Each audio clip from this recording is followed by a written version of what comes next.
Hi there, smart drivers. Rick with Smart Drive Test talking to you tonight about defensive driving, making you a safer, smarter driver so that you can reduce your chances, significantly reduce your chances of being involved in a crash. Stick around. We'll be right back with that information.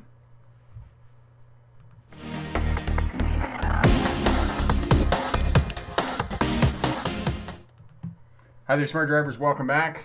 Talking to you tonight about defensive driving. Carlita is here, Mallory is here, and Ben is here from Minnesota, the Twin City state. There we go. Lots of people here tonight. I suspect, well, not lots of people here, but I suspect there will be a few more people joining us as we get going here. As well, it is Memorial Day weekend in the United States. Happy Memorial Day weekend for those of you celebrating. My friend Rocky is here from Windsor, Ontario, which they are still unfortunately in lockdown due to COVID. Man, I am hoping that this ends soon. So we're going to give you some tips and strategies for when all of this ends and you decide to get back out on the road, and some defensive driving to keep you safe. Veda is here as well, and my friend Corey, who is the moderator and does an excellent job of getting up videos when I suggest you have a look at those for more details about what I'm talking about. And as well, what else was I going to say? Yes, if you're studying for a driver's license test, which most of you are going to be doing now because we're into the busy season, June, July, and August, and the first couple of weeks in September, definitely head over to the Smart Drive Test website, check out the Smarter Driver course package, which will guarantee that you pass your driver's test first time. And as a bonus, we also throw in the winter and defensive driving smart courses. And for those of you who don't get winter, all of the skills and techniques in the winter driving course will help you drive safely in inclement weather, rain, fog, sleet, poor light conditions, sunset, sunrise, any other time that you're going to get glaring sun and those types of things. So check that out over at the Smart Drive Test website. Octalopolis, Canada lockdown is still going hardcore. Yes, it is. Unfortunately, I really don't know why we haven't been able to get past this, but here we are. Okay, Sunny, hello, my friend. So basically what we do here is, for those of you watching live and for those of you watching on the replay, there's a 10 to 12 minute presentation, and then after the presentation, we spend the remainder of the hour answering any questions you have about passing a driver's test, being a safer, smarter driver, starting a career as a truck or bus driver, and getting your license. So all of that is what we do here. Okay, and Wendy's here from Montana. Hello, Wendy. Ben passed back in December. Yes, that's correct. Judah, I have my license for 8 months but haven't driven in so long because of COVID. Yes, that's for sure. Unfortunately, lots of people. Amy Q, how are you? Getting an SUV soon. Awesome. And Corey will put the video up for you on how to drive an SUV, driving a larger vehicle, for anybody driving a larger vehicle. Matessa, I failed my driver's test on Thursday. I'm going to take it again in 2 weeks. Awesome. That's really great news that you were able to get another test so quickly. Sorry to hear about your unsuccessful attempt. You didn't fail. Remember, fail means first attempt in learning, so you have another shot at this. Mate, hello, my friend. DC, hello. Abigail. All right, further ado, here we go. Okay. So the defensive driving strategy that I teach, there's lots of other defensive driving strategies out there. Smith's base cushion system is one that's been around for the 1940s. Unfortunately, I feel it's outdated. It still has merit. Don't get me wrong. The Smith's base cushion still has merit, but there's some issues with it, and I'll talk about those during the question and answer period. But space, I very much use the Star Trek analogy of space, the final frontier, because in this day and age, space is it. And if you get nothing else from this presentation, take from this that if you can maintain space in front of your vehicle, you always have an option, you always have an out, because as a smart driver said to me a few months back, space buys you time, time buys you options, and in the event of an emergency, options are what you need to keep yourself safe. So here we go. For those of you who are new to Smart Drive Test, my name is Rick August. I was a truck driver through the 1990s, hauling freight from Ontario, Canada into the United States, mostly east of the Mississippi, although I did make it into Texas and Arizona and Idaho and Montana and all those places west. Los Angeles a couple of times. Los Angeles is a city, not a state. California, it's in the state of California, the Golden State.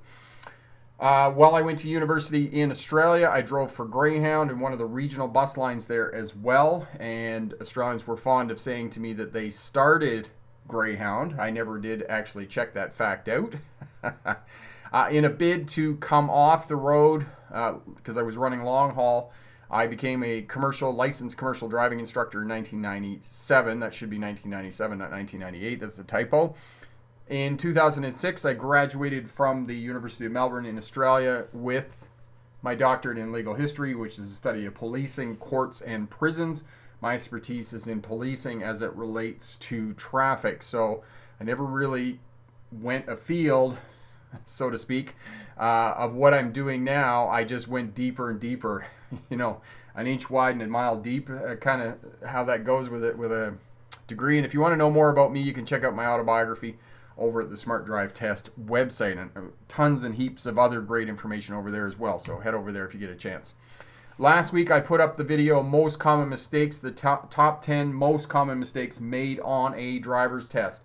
Shoulder checking, lane changes, incorrect lane changes, not knowing the difference between two-way stops and four-way stops, and it goes on and on again. And Corey will put that link up for you. Have a look at that, and that'll tie in nicely. There's two of them. The one that I did 2 weeks ago was the most common automatic fails on a driver's test. So these two videos will serve you well if you're working towards your driver's license test. So back to defensive driving. What is defensive driving? So according to the American Society of Safety Engineers in 2006, defensive driving is driving in a manner to save lives, time, and money in spite of the conditions around you and the actions of others. And this is what I talk about again and again and again. As a smart driver, it's not a matter of if other people are going to do goofy things on the road. It's a matter of when. It's going to happen. So as a smarter driver, you're going to put in place habits, skills, and strategies that will keep you safe in the event of something going wrong, because eventually it is going to go wrong.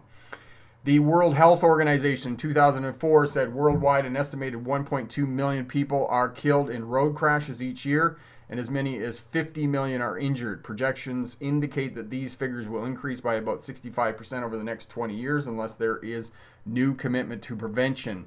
And we now have Vision Zero, which is zero traffic fatalities. And maybe that's a possibility that we can reach Vision Zero, but we will never... not in my lifetime do I believe that we will ever eliminate traffic crashes or traffic injuries. And I would argue that many people suffer a very poor quality of life, more so than if, unfortunately, if they had just died in a traffic crash. So, but we can debate that later. All right, so my new theory of defensive driving is what I call Spock 3, and you got the three Spocks there, the young child Spock, middle-aged Spock, and then old Spock. So this is how we remember it. Social driving, space management, speed management, communication, and observation. And those are the tenets of Spock 3, the defensive driving. Social driving. What is social driving? It's what people do every day. Drive over painted islands. They don't come to a complete stop at stop sign intersections. They keep up with the traffic flow, which is usually 5 miles an hour over what the posted speed limit is. They drive over painted islands. They don't signal when they change lanes, and on and on and on and on again about what social driving is. And for those of you watching now, going for a driver's license, preparing for a driver's license, or those of you who are watching on the replay and going for a driver's license, almost everything that you have to do for a driver's license is completely opposite of what social driving is telling you to do. Hurry up and go. And you can't do that for the purposes of a driver's test. You have to stop completely at stop sign intersections. You have to do the posted speed limit, and on again, when everything in the driving environment is telling you that everybody else is doing something different. So it's difficult, no doubt. Space management, keep space around your vehicle. Speed management, okay? Space trumps speed. So you're going to do the posted speed limit or the flow of traffic. After you get your license, I do strongly advocate that you keep up with the traffic flow. Communicate effectively using your lights, your horns, hand signals, eye contact, positioning of your vehicle on the road test. Okay, communication and observation. These are the 5 tenets of defensive driving. Thanks, Corey, for keeping that out. You're doing an awesome job. I just caught that. That's why I kind of paused there for a second. All right, so space management is the room that you need to live.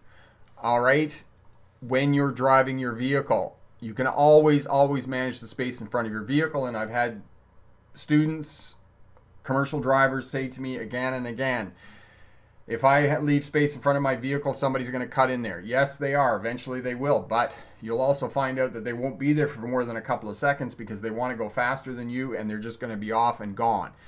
So if you are too close to the traffic in front of you, or you are not leaving a 3 to 5 second following distance in front of your vehicle, you are simply giving up control of your vehicle. You're now hoping on a wing and a prayer that the person in front of you, that you're going to be able to stop if the person in front of you does something goofy like stomp on the brakes or something like that. So this is what you're doing. And exactly what Joe said here, aim high in your steering. That's one of the 5 tenets of the Smith Space Cushion System. So yes, exactly what Joe just said, you want to be looking farther down the road. And you know, most of the driving manuals in this day and age are going to say, look 12 seconds down the road. What does that mean? I mean, how long is a piece of string? You simply want to look as far down the road as you can so that you can interpret and predict traffic patterns so that you can figure out what individual road users are doing, okay? As well, when you're looking farther down the road, you're figuring out the spaces between the vehicles because as vehicles slow down, they get closer and closer together. So if the spaces between the vehicles in front of you are getting closer and closer together, you know the vehicles are slowing down. So you always want space in front of your vehicle because as it says here, space buys you time, time buys you option, and in the event of an emergency, it's going to significantly reduce your chances of being involved in a crash. When on highways and freeways and interstates, drive between the clusters of vehicles. For whatever reason this is, and I had some driving instructor years ago talk about herd mentality and that we're all animals and we just want to be around other people. I don't think that has anything to do with it. I think it has more to do with social driving, that it's just the way that people are conditioned that they need to drive as close to the vehicles in front of them. So you can see here in the image on the right here, this cluster of vehicles. You don't want to be in that cluster of vehicles. Okay, you want to be behind them 3 to 5 seconds, and that way if something happens, then you're not going to be in that, because usually what happens on freeways, because people follow too close, is when something goes wrong, it all goes wrong. And we've seen those horrible pileups and crashes on interstates and freeways in the wintertime where it's like an 85 vehicle pileup, right? It's because they're too close to the vehicles in front of you. So speed management will allow you to control space around your vehicle, so you want to be doing that. You want to stay out of the clusters. All right? Stopping in traffic, and I cannot stress this enough. Stop so you can see the tires of the vehicle in front of you making clear contact with the pavement. There are so many reasons why you should be doing this. It prevents, it's a defensive strategy against being rear-ended. It allows you to move out around the other vehicle if it breaks down, or you change your mind or whatnot. You don't need to back up in traffic because you never want to back up unless it's absolutely imperative on the roadway. Okay? If the vehicle rolls backwards in front of you, for many people who are in other parts of the world, the vehicle in front of you is probably going to be a manual transmission and they're going to roll back. And in an ideal utopian world, if everybody stayed back so they could see the tires in the vehicle, the group of vehicles at the light could move off together. But that's never going to happen because we have social driving, and that's the reality of our traffic situation. All right, so following too close, we already talked about giving up control to the vehicle in front of you, space management around your vehicle. But according to the road rules and the culture of the road where you live, you want to try and be as predictable as possible. And my friend Tim with Smart Drive BC, who isn't here tonight yet anyway, said, you know, if you drive in a predictable fashion and you're keeping up with traffic flow and you're not doing anything crazy, you're going to be almost invisible to traffic police. Not only are you going to be invisible to traffic police, but you're more predictable on the roadway, and you're significantly reducing your chances of being involved in a crash, because you're not doing unpredictable things, weaving in and out of traffic, screaming through intersections, not stopping at intersections, and those types of things. So you can find pedestrians and locate pedestrians because you're looking far down the road. You're managing space well. So try to be as predictable as possible and emulate what other people are doing according to the set of rules and culture. Okay? Predict traffic patterns, looking ahead for controlled intersections. Where are the turning lanes? Where are people going to be crossing your path of travel? Look for rubberneckers. If you have an emergency vehicle, there's going to be rubberneckers. If there's a police officer with somebody pulled over on the side of the road, the vehicles on the other side of the roadway are going to be slowing down because they're trying to figure out what's going on. Okay? Know the characteristics of the different vehicles on the roadway and whatnot. Tractor trailers, loaded tractor trailers going uphill are going to slow down. If you get too close behind them, you're not going to be able to see. So you have to stay back so that you can see around them as well. Okay? And seasons bring out different vehicles on our roadways. In the wintertime, we have snowmobiles, and now we're heading into summer. We have bicycles and motorcycles on our roadways, and pretty soon you're going to see the caravans coming out and the pickup trucks with their trailers and those types of things going camping and whatnot. And you're going to see out-of-state license plates as well. You're going to see rental cars because, you know, if you see a sticker on the back of the vehicle that indicates it's a budget or an Avis car, that there's a good chance that they could be lost. Even though we have GPS and those types of things, people are still getting lost if they're in a rental car and somewhere else, that's not home. Okay, so interpret the actions of other road users, looking farther down the road, interpreting vehicles' movement, because remember, as I said, the most important way that vehicles communicate intention is the position of that vehicle on the roadway. Okay, paying attention to your own way, your own driving, and maintaining space buffer. And going back to that, paying attention to your driving, focus on what you're doing, because especially for new drivers and novice drivers, there is so much pressure to hurry up and go. And oftentimes, young drivers, inexperienced drivers get into trouble on left-hand turns because they feel that pressure of hurrying up and going, and they go when it's not safe. They don't double and triple check to make sure that the oncoming traffic is coming to a stop. The light goes red or yellow or red rather, and they panic in the intersection and they just go without looking to make sure that the oncoming traffic is coming to a stop. And this is where many novice drivers end up in a crash. All right, MIT, mapping intersections and tracking road users. As you're approaching intersections, and I tell new drivers this, and I tell drivers not to lose this, shoulder checking. As you're coming up to the intersection approximately half a block away, you're shoulder checking and looking for bicycles, you're looking for skateboarders, you're looking for pedestrians.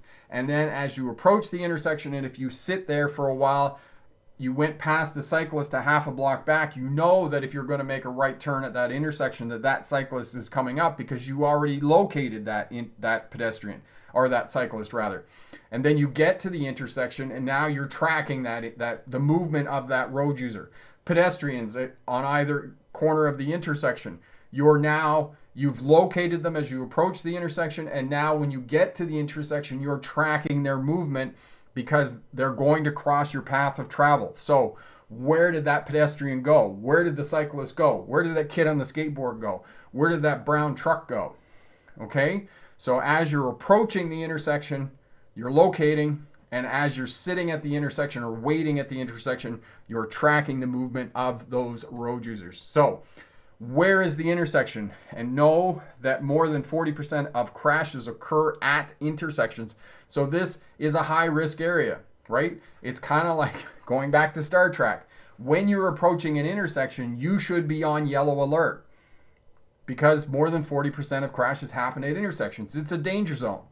So we've got one more piece that ties into our analogy of SPOC 3, right? Social driving, space management, speed management, observation, and communication. And every one of these cautionary signs on this slide indicate to you that there's an intersection. One of them is missing in this collage of cautionary signs here, and that's a railway crossing sign, because that's also an intersection. A roadway is intersecting with a railway. That's another type of intersection. So scan the intersection before going in. Figure out where the cars are. Mapping and tracking. Okay? So MIT, mapping intersections and tracking road users. So good luck on your driver's test. And remember, pick the best answer, not necessarily the right answer. We'll get back over here and get going on questions and answers. Lots of people here tonight. Now there's lots of people here. I said that at the beginning. There were only a handful of people here. But now there's... Ben says, to space and beyond, beyond frontier, my favorite genre, sci-fi. That's awesome. So that really works. The Spock 3 and the MIT being on yellow alert when you're coming up to intersections. And as I said, if there's one piece of that whole thing that you take away from this in terms of defensive driving, it's managing that space in front of your vehicle. Always have that 3 to 5 seconds in front of your vehicle, because if you have space in front of your vehicle, space gives you time, time gives you options, and in the event of an emergency, options will significantly reduce your chances of being involved in a crash. And MIT, mapping intersections and tracking road users. So as you're coming up, you're mapping, right? There's the kid on the cycle. There's the kid on the bicycle. There's the skateboarder. There's the pedestrians. And as you're sitting at the intersection, now you're tracking them. Where are they going? Okay, where did the pedestrian go? Where's the cyclist? That way, if they're crossing your path of travel, you now have strategies and techniques in place that will keep you safe and keep everybody else safe. And down in the description, I put the article down there for You Should Be More Afraid of Driving by Joshua Sharp. I mentioned this a few weeks ago. And one of the other pieces that I want to add to this, I will get to your comments here just a sec. I just want to add one more point about defensive driving. In that article, he talks about 2 traffic crashes that he had. And in the second traffic crash, somebody come out of a side road and he went to avoid the sideswipe crash and ended up driving into a head-on crash. If you have the option between a sideswipe crash, a head-on crash, a T-bone crash, or a rear-end crash, pick the sideswipe crash every time. Even if it's not another vehicle, even if it's a sideswipe onto a fence, a sideswipe onto a rock, sideswipe onto a hedge, a tree, whatever. You are in almost all cases, it's very unlikely you're going to sustain, there's going to be any fatalities in a sideswipe crash. And if there are injuries, they're probably going to be minor, especially if it's with another car, because both vehicles are going the same way. So you're just going to have some damage to the outside of the vehicle. But unfortunately, in every other type of crash, rear end crashes, T-bone crashes, head-on crashes, you're going to sustain injury, you're going to sustain fatalities in those types of crashes. Whereas with sideswipe crashes, that's not going to be the case. So I always advocate, if you have a choice, pick the sideswipe crash, okay? Excellent, Mallory. These are all great tips on driving defensively. Thank you so much, Mallory, for that. Amy, what's the suitable speed on interchange lanes without speed limit signs? Okay, Amy, where are you in the world? Because I think that question, you're basically interchange. When you say interchange lanes, are you talking about lanes that are going between a roadway and a freeway, or are you talking about something else? Because I'm not quite following you with that. My friend Tim, there's Tim, Drive Smart BC. Almost forgot to attend. That would mean missing a chance to go to bed. One less dumb again tonight. No, that's a great saying. That's a great saying. My friend Tim, Drive Smart BC, head over to his website. If you live in the province of British Columbia, you want to know anything about traffic laws, anything about road maintenance, ICBC, awesome forums over there, and really great information about policing, traffic, all those types of things, court cases, which are set precedent for traffic cases and those types of things.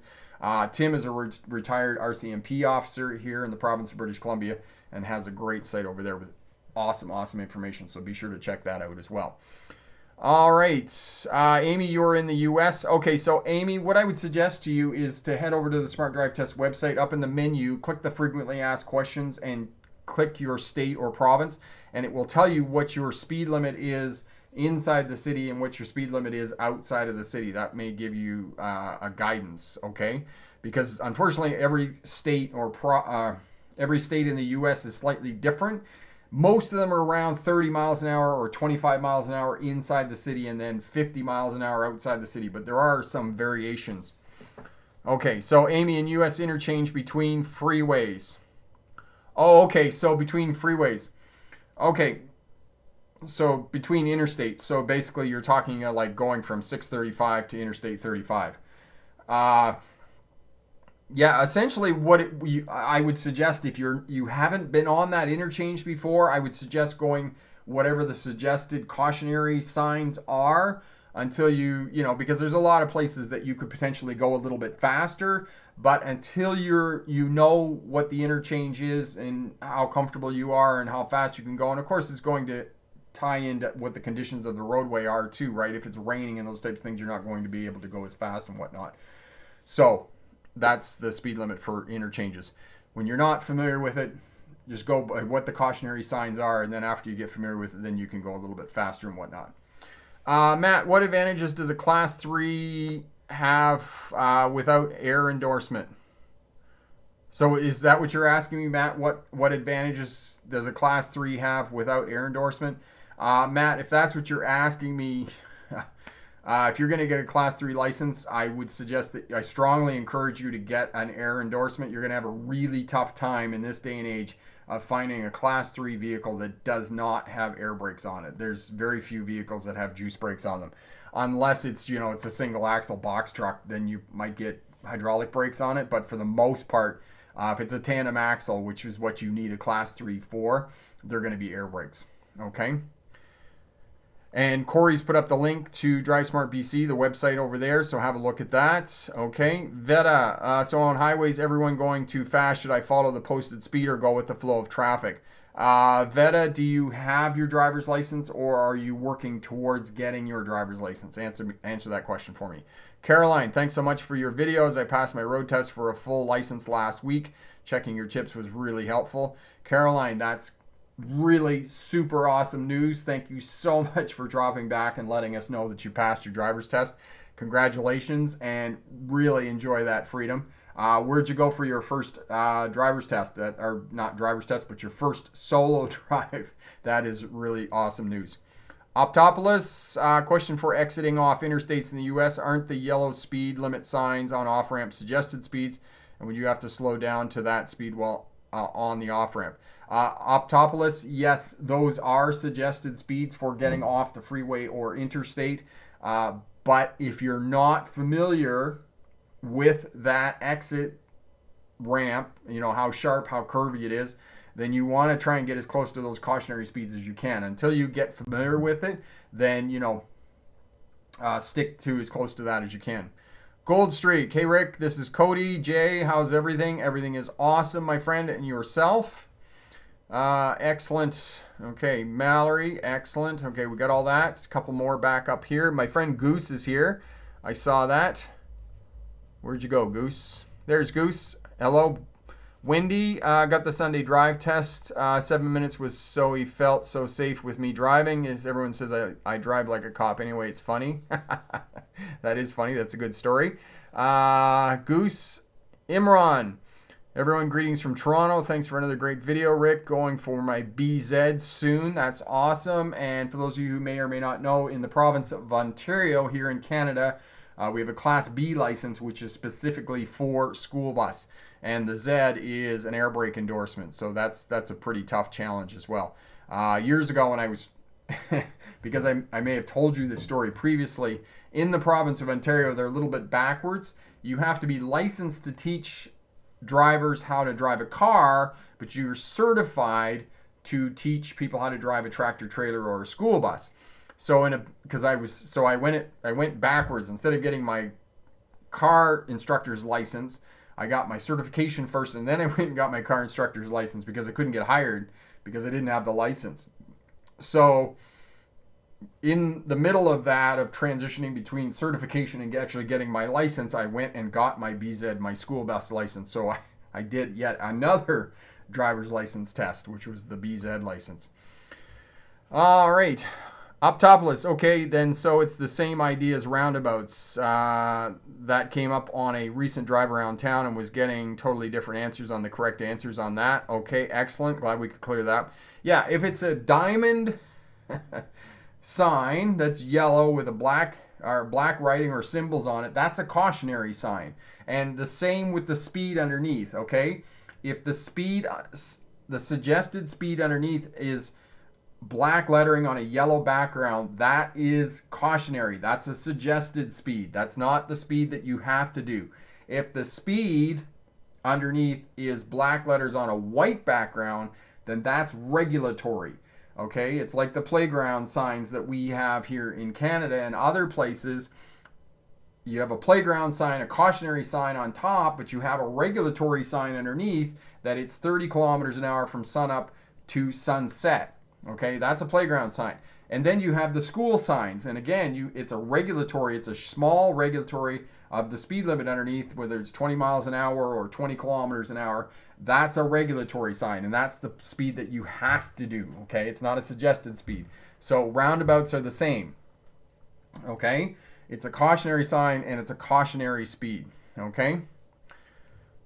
Abigail, you failed last week for hitting the pole on a parallel parking. Yes, and that really sucks that it's on automatic fail. Abigail, where were you taking your driver's test that you were parallel parking with cones? Okay, Jim Bob, every time I go to the park in the afternoon, ATVs and motorcycles come and the police won't do anything about it.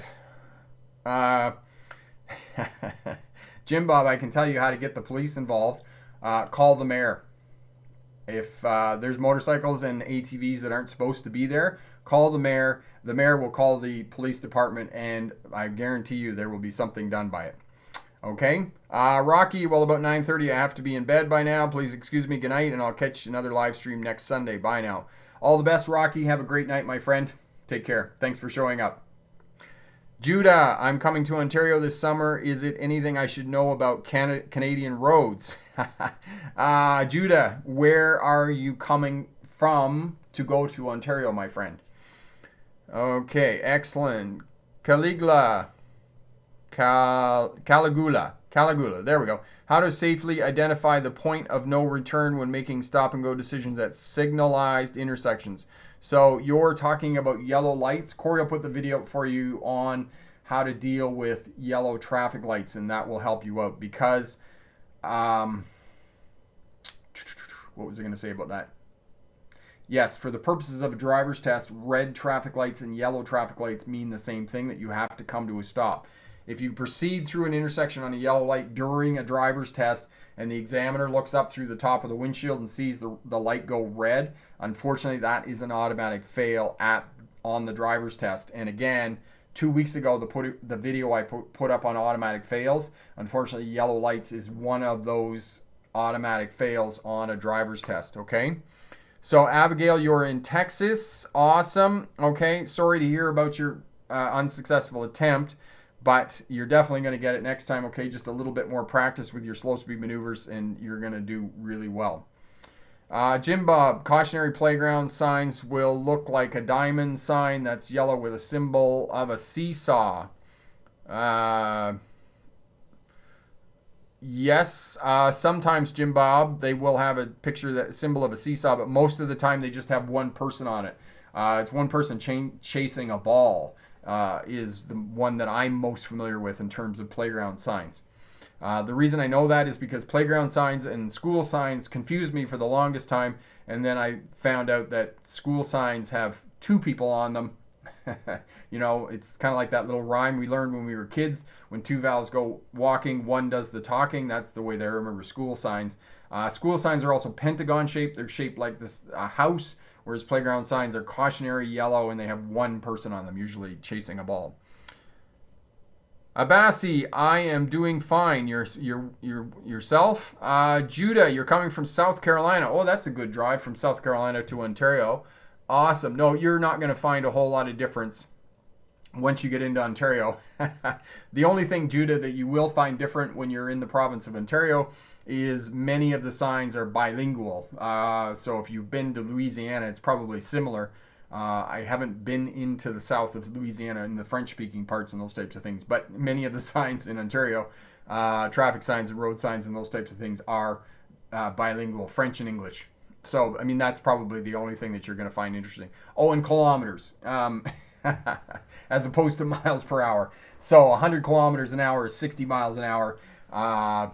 50 kilometers an hour is 30 miles an hour. So that's basically all you know. And you'll pick that up pretty quickly, my friend. You'll pick that up pretty yeah, other than some of the signs, as Goose says there. So, okay. Abigail, you're absolutely going to nail that driver's test next time. You're going to get yourself a license, my friend. Okay. Abasi, do you fail your driver's test if you speed at any point in time? I'm also doing all right. Excellent. Abasi, no, you don't fail a driver's test for exceeding or going under the speed limit. You do fail your driver's test if you don't adjust your speed, because keep in mind, and this is for not just you, but also all the other people, that your speed management is tied in with your scanning pattern. So every 8 to 12 seconds, you're looking far down the road. You're in checking your center mirror, out through the window, in checking your instrument panel. So every 8 to 12 seconds, you are checking your instrument panel, and you should be adjusting your speed. So your speed is connected to your scanning pattern. If you're adjusting your speed, then you're not going to get into trouble for that for the purposes of the driver's test, okay?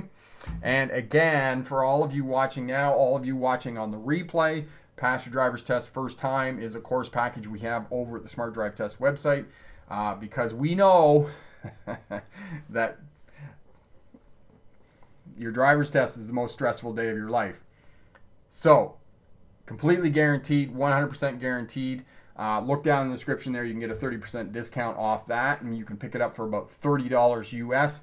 And as a bonus, we'll throw in the we'll throw in the winter driving course and the defensive driving course, and both of those will make you a safer, smarter driver after you get your license. So guaranteed to pass first time. Check that out over there. David, can you arrange mirrors to actually eliminate blind spots? Thank you, David. No, you cannot. And I know. Good night, Tim. All the best, my friend. Enjoy dinner. David, I know that there's Automotive Society of Engineers, I believe, has a method that they say that can eliminate blind spots on a vehicle. But no, you cannot eliminate all blind spots on a vehicle. Even with blind spot detectors, it's one of those things that you need a backup. And your backup is continuing to shoulder check. That will keep you safe, and you will have those habits and techniques in place that will keep you safe when you're driving. So you can't. Okay? So continue to shoulder check and keep that skill throughout your driving career, and it will greatly reduce your chances of getting involved in a crash in defensive driving, which is what we're talking about tonight. Okay? SIPD. Yeah, that's another theory on defensive driving, which is essentially, scan, interpret, predict, decide, and execute. And it's another, challenging.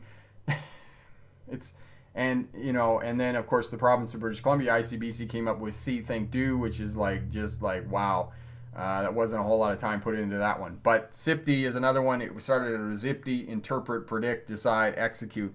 It's just too complicated in my, and we're trying to keep something simple that will actually work in this day and age of really busy cities, lots of traffic, newer vehicles that we have all kinds of safety features on and those types of things.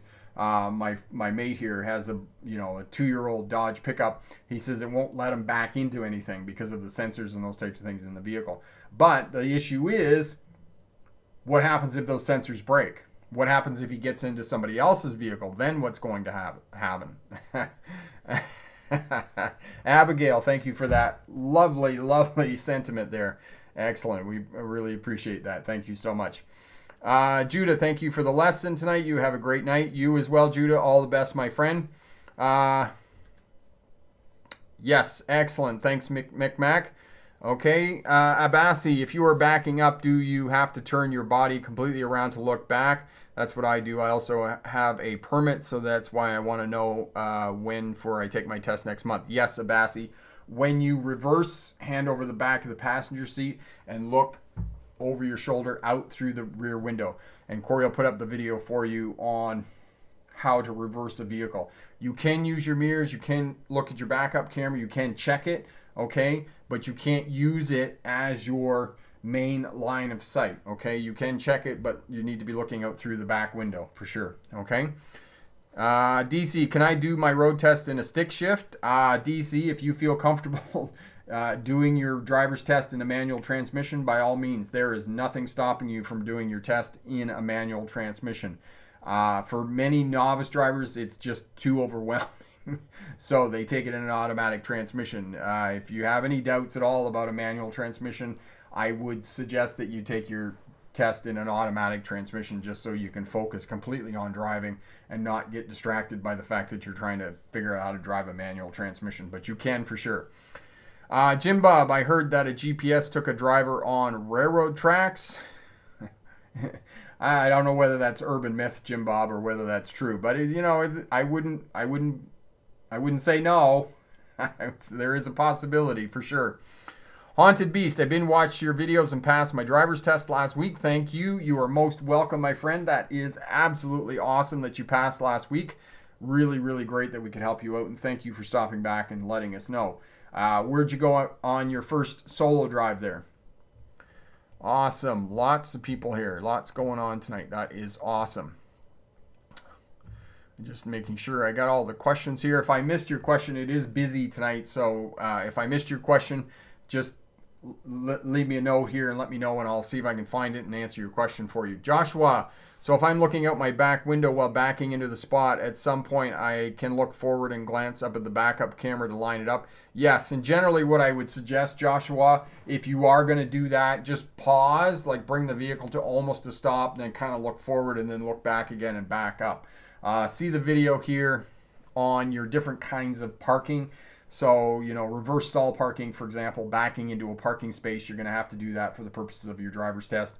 There's only 3 states in the U.S. that don't parallel park. For the other 47 states, you're going to have to parallel park. But California, Ohio, and Maryland are the only states that don't parallel park. Everybody else gets to parallel park. It's going to be different, so figure out whether you're going to be parallel parking on the road. If you are parking on the road, it's most likely that you're going to park behind one vehicle. You're not going to park between 2 vehicles unless they get stuck. A lot of places is Abigail there in Texas. You're going to parallel park with cones. And remember, if you strike the curb and knock the examiner out of his or her seat, or you push the back tire up over the curb, that's an automatic fail on a driver's test. If you hit one of the cones during the Ohio maneuverability test, or parallel parking with cones, unfortunately, that is an automatic fail on a driver's test as well. Okay? So those are the automatic fails. So practice your parallel parking. The other great thing about slow speed maneuvers, doing your parallel parking, doing your reverse stall parking, practicing your Ohio maneuverability test, backing into a parking space, these, although they're not sexy and it sucks doing them, they will make you a better driver overall. Overall, you will become a better driver, and your learning will go on a curve like this as opposed to like this. If you're just driving around town in the straight line and those types of things, you're not going to learn as quickly. Doing slow speed maneuvers will accelerate your learning. So spend some time on it. And again, don't have those automatic fails. Okay, for the state of California, you have to back along a curb for 50 feet, and it's really tough. There's another video on there. Corey will put that up for you. Oregon also does that. Maryland, you have to do the 2-point reverse turn where you basically back around a corner. And every driver's test in every state in the U.S. and province in Canada, you have to back into a parking space. And when you go into the DMV, back into the parking space. Unless there are signs prohibiting you from backing into the parking space, back into the parking space, okay? The examiner is going to come out. They're going to do a little pre-trip inspection on your vehicle. They're going to check all the lights. Pre-trip inspection, make sure you do a pre-trip inspection on your vehicle before you show up. Make sure that you ask the driving instructor if you're going with a school whether he or she did a pre-trip inspection on your vehicle. They'll come out, they'll do the pre-trip inspection. Excuse me. When you leave the parking space, make sure you signal in the direction that the examiner has told you to go. Otherwise, you can lose points right off the bat. All right. Okay. Joshua, gotcha. So reverse stall parking for my end test. I'm in BC. I can pause a couple of times and check my lines of sight, mirrors, and backup cameras. There's such a thing as taking too long to do it. Joshua, there is such a thing as taking too long. If you take longer than I would say a couple of minutes to get the vehicle parked into the parking space, you're going to start losing demerits for that. You get one free pull-up, and then they start assigning demerits. If you take too long, then you're going to get dinged, okay? So, yeah, I would say a couple of minutes. I don't know. Goose, what would you say is too long for reverse stall parking? I would say 2 minutes is kind of the limit, and they're going to say, you're taking too long. Okay, Haunted Beast, do you do live streaming and commentary while driving? Haunted Beast, I haven't done that yet, but most of what I do in the car when I'm teaching a subject is completely reactionary to what's going on in the traffic environment at that time. I just keep going until traffic does what I need it to do and I get the bits that I need. And you know, if I go to one of the bigger cities like Kelowna up the road here, it doesn't take me very long at all to find out find what I need for the video and the topic that I'm teaching. Ben, is there a difference between solid white and solid yellow lines besides direction of traffic? Yes. Solid white lines in North America mean that you are prohibited from changing lanes. These are often found before crosswalks. They're often found before intersections and other places where it's just unsafe to change lanes. Solid yellow lines, if it's a single solid yellow line, you can pass with caution. Usually found on, 2-lane kind of rural, semi-rural roads. If it's double solid yellow line, then that prohibits passing. But a lot of people think that one single solid line prohibits passing, but it doesn't prohibit passing. Jim Bob, is live streaming while driving safe? It is safe, but I have had some feedback in the past couple of months that, I tend to look at the camera a little bit too much when I'm driving. So of late, I've been focusing more on not looking at the camera so much.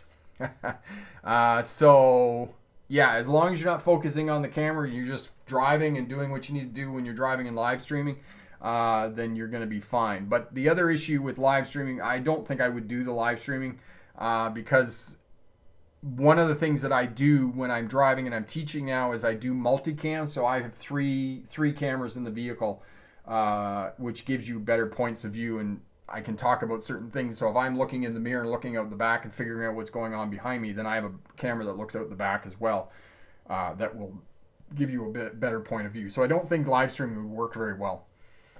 At least I haven't figured out how to do it yet. Goose, most good examiners will be fair. If you mess up your parking, but you did well on everything else, they'll ding you, but won't fail you, as far as my experience goes. Okay, excellent information. So that's really great. Okay. So if you did well on everything else, on the other parts of the driving, and the examiner knows that you're going to be safe on the roadways, and you're not doing so well in your parking, and you're having some difficulty with it, they're going to, assign some demerits, but they're not going to fail you. Perfect. Excellent. Veda, on highways, everyone's going too fast. Should I follow the posted speed or go with the flow of traffic? I have my license. Okay, so Veda, if you have your license, what I recommend to new drivers is to keep up with the traffic flow. And the reason for that is you're going to be more predictable on the roadway and you're going to be safer. So I encourage people to keep up with traffic flow for the most part. I mean, obviously, if traffic flow is crazy and you're not feeling safe, then do the speed that keeps you safe. But if you're on an interstate or a freeway and you feel that you need to do the posted speed limit because you're not safe going with the flow of traffic, then definitely stay over in that right-hand lane for sure, so that you're not impeding other road users. other vehicles and whatnot. Marco, problem that cannot solve. All right, yep. Thanks, Goose. Yeah.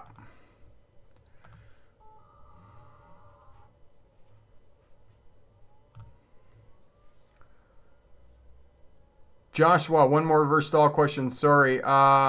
Is lining up the trajectory marks to the spot on my camera to this, okay, considered taboo or something? Yeah, of course. Yeah, it's way easier with, no doubt, with a backup camera. I know what you're saying, Joshua. I just wouldn't spend a lot of time, maybe just get practice where you can kind of glance at it and you're like, okay, it's lined up, and then look out your back window. But again, look at the video on reverse stall parking, backing up into a parking space, and that will help you out and knowing how much you can use the backup camera and how you won't. What I always recommend to those backing into a parking space is to try and back in beside another vehicle. If you can back in beside another vehicle, it's going to give you a landmark, and it's going to be a lot easier to back into the space. Because backing into an empty space where there's no cars on either side of you is really tough to back into a parking space. And that's where backup cameras come in really handy for that purpose. Okay, Abassi, if I stop my car in the white crossing line when I'm at a stop sign, do I fail? Sometimes it's impossible to see if there are cars coming without having to cross the line. Okay, Abassi, so the technique for stop sign controlled intersections is you come up and you stop at the correct stopping position. And most intersections, two-way stop sign intersections, you're not going to be able to see. Okay? So you come up to the two-way stop sign intersection, stop before the stop line, it just rolls under the front of the car, and then you move forward until you can see, and you treat the intersection as a yield. Okay? So at most two-way stop sign intersections, there's going to be two kind of stops. There's one definite complete stop, and then there's moving forward and treating it as a yield so you can see the cross traffic and then go when the cross traffic is clear. Four-way stop sign intersections, come up, stop at the complete stop sign at the correct stopping position before the stop line, and then at the four-way stop sign, then you can proceed as long as the other four junctions, the other four streets, there's no vehicles moving into the intersection. Of course, you're going to be scanning while you're proceeding, but you don't have to do that second moving out, yield to all the other traffic, and then go sort of thing. Okay? Goose, I cheat and use my backup camera all the time. Don't tell my students. Okay, we won't tell them. Goose. Unless they're watching the live stream, then you just gave yourself up. Haunted Beast, any recommendations for dash cams? Haunted Beast, I generally find that if you go onto Amazon and just look up the dash cams, the recommendations, like how many stars the dash cams got, is pretty good. I have a Garmin. It's an expensive dash cam. It's more than a couple $100. There's a couple of things I don't like about it, especially for recording. One of the things I don't like about my Garmin dash cam is it records in 1 minute intervals on the video clips. So if I'm doing a video and I have 50 minutes of video that I've recorded, I've got 50 little clips. It's not a huge deal, but it's not something I don't really like a lot. What else am I thinking? There was one other thing that I didn't like about the dash cam as well. The other thing about the Garmin dash cam is it has lane departure warning. It has forward collision warning, and it has red light detector warning. So there are some really good things about it. It is expensive though. It's more than $200, and it's not exactly the greatest. It's okay video quality, but it's not really awesome. You have to be pretty close to another car to be able to read the license plate of the vehicle in front of you. So, they say 1080, but I wouldn't really claim that it's 1080p. But there's lots of less expensive options for dash cams that you can get in kind of the $60, $70 range. And if you look on Amazon, there's some recommendations. Just look at the ratings of the dash cams and look at the comments underneath and see if you can live with the problems of that dash cam. Okay?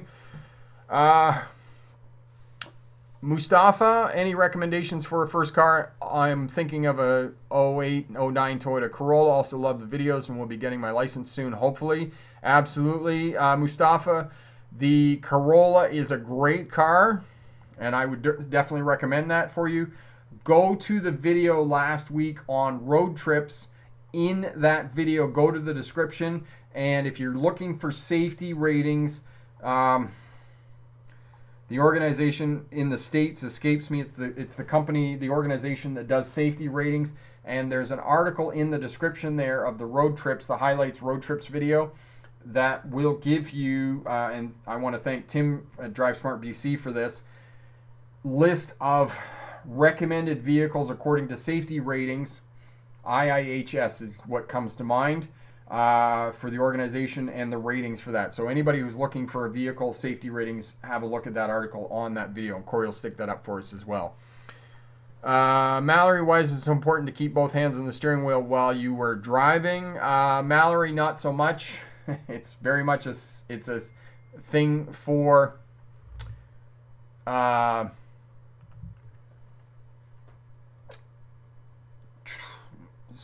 two hands on the steering wheel.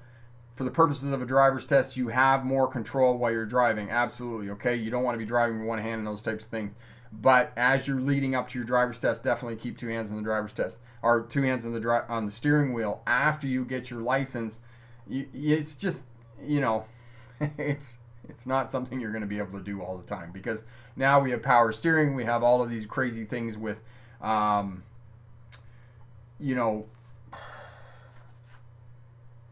lane assist and whatnot, all these other technological things that'll help you drive. So, you know, one hand on the steering wheel is really going to, you know, it's going to be fine. Optopolis, had to eat dinner but relisted to the part of the stream I missed. For the help and clarity on that, you're most welcome. Epic, my friend, how are you? One more thing to practice yourself with defensive driving tips is to practice hazard perception tests meant for the UK and Australia, since those simulated hazards occur in the US and Canada. Yes, as well. That can all help you out. Jim Bob, I know a good prank to do in someone that has a backup camera on the car. Yeah, I'm sure you do, my friend. Nadia, can we use our backup camera during the exam? Yes, you can. Corey will put the video up for you on backup cameras. Actually, he's put up the video for backup cameras there. Thanks for doing that, Corey. And that'll help you out if anybody has any questions about that. Oscar, try to get my permit. What do you recommend? Corey will put the videos up for you on learner's permit, and that'll help you out. And as well, this week's video is going to be on, what is this week's video on? Learner's permit questions in a video, and I'm reading the questions. So that will help you study for your learner's permit. So that's coming this week on Wednesday.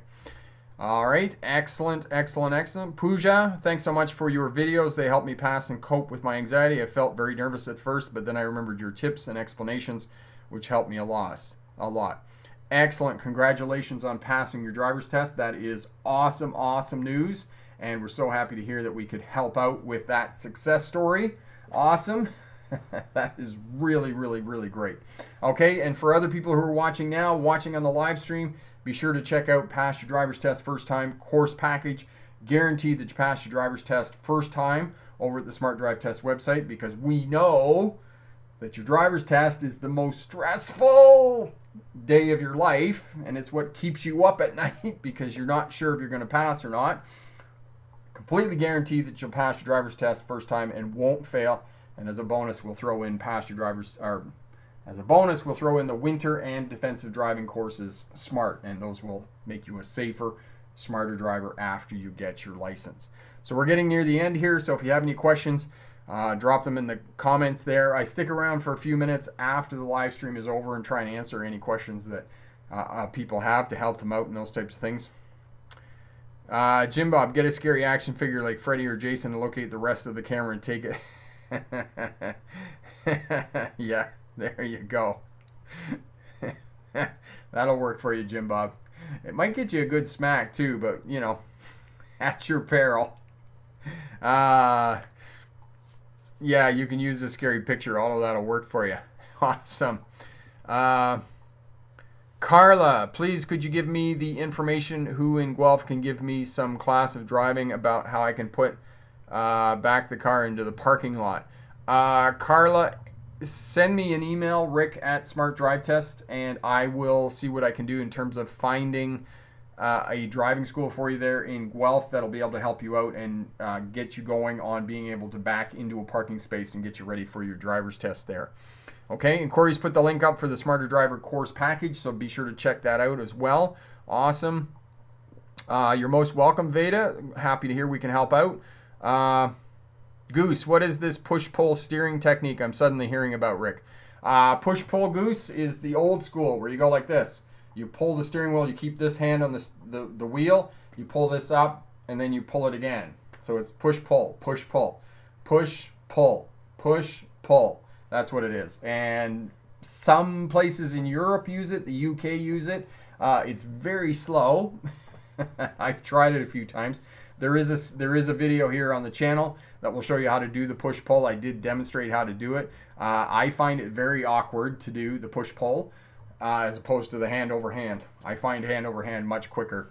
I've had a few guys, CDL drivers, who are getting their truck driver's license who try to do the push-pull method. It doesn't work. It's slow and cumbersome. But there are some places, some states, some driving instructors that insist that students have to use the push-pull. So that's the other method of doing that. Optopolis, I saw the video where someone did something like that, put sort of action figures on the reverse camera. Yes, that would get them. Epic, also driving schools, defensive driving courses that are helpful for new and experienced drivers for sure. Thank you, Epic. And Turtle, I found out I don't need to do the parallel parking on my driving test. Turtle, where are you in the world that you don't have to do parallel parking? There's only 3 states in the U.S. that don't do parallel parking. California, Ohio, and Maryland. Those are the only 3 states. Every other state in the U.S. does parallel parking. So know that for sure. Okay. Yes, it's awkward. All right, so we're going to wrap it up there for tonight. Thank you so much for showing up and participating in all your great questions and making this absolutely possible. As I said, Smart Drive Test is going to turn over 200,000 subscribers here in the next few weeks, which is just absolutely incredible. And it's possible by all of the smart drivers here on the channel. So thank you for that. If you passed your driver's test in the last couple of weeks, congratulations on that. That is absolutely awesome. Thank you for dropping back and letting us know. And if you have a driver's test coming up in the next week or so, good luck on that. And remember, pick the best answer, not necessarily the right answer. Have a great night. All the best. Bye now.